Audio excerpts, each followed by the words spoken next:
Hello guys, tara magluto tayo ngayon ng ating tanghalian. Magugulay tayo ng mais. At tara, umpisahan na natin. Ito po ang aking breast. Ayan po, malinis na po yan. Ayan, ayan. O, lagyan na po natin ng tubig. Ayan. Lagyan ng salt. Ayon sa panlasa. Takpan. Tsaka, iuna natin ang ating kalan. Ayan. Palambutin lang natin yan. At ayan na po guys. Malambot na. Pwede na natin yan. Tanggalin. Tanggalin muna natin. Tingnan mo guys. Ang lambot na.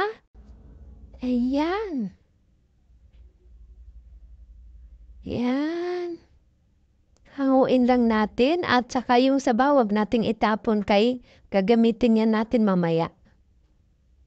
Pang sabaw. Ayan. Himayin lang natin. Yan. Gamit ang tinidor. Or pag nababagalan kayo, pwede rin yung kamayin. Basta siguraduhin lang malinis ang ating mga kamay. Ayan. Himay-himayin lang natin.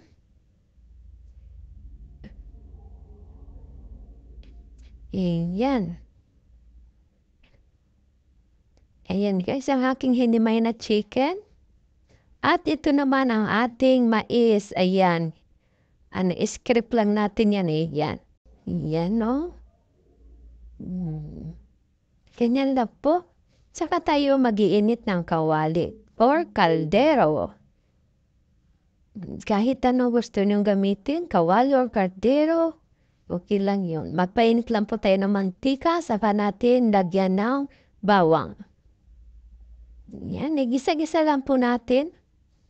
Napakasimpleng gulay na masustansya. Ayan, lagyan po natin ang ating hiniwa na sibuyas. Ayan. Napakadaling lutuin. At ilagay na natin ang ating corn. Sweet corn.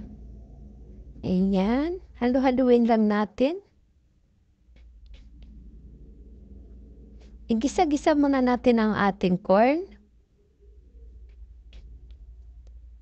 Saka natin ilagay ang ating pinagpakuluan yung sabaw. Ayan.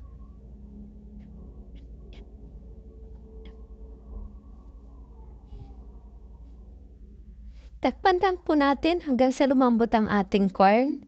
At saka tayo maghihimay ng ating malunggay at daon ng sili. Ayan, himayin muna natin. Habang naghihintay na lumambot ang ating corn. At pagkatapos ay pag malampot na po ang corn, ilagay na natin ang ating hinimay na chicken. Ayan.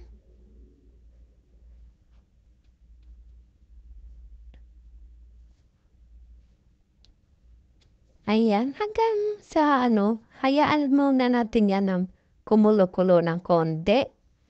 Kasi medyo malambot na rin ang ating corn at ang ating chicken. Ayan guys. Lagyan po natin ng chicken cubes. Or MSG kung ano ang gusto nyong ilagay. Para dagdag lasa din yun. Halo-haloin lang natin. Ayan. Luto na po dyan ang ating chicken and corn. Ilagay na natin ang ating gulay. Ang malunggay at ang daon ng sili. Pinagsama lang po natin. Yan.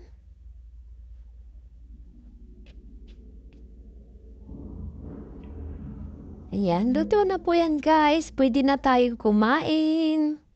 Ayan na po guys. Ang ating gulay na mais.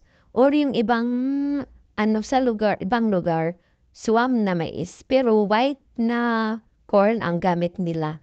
Okay guys, thank you so much for watching. Bye!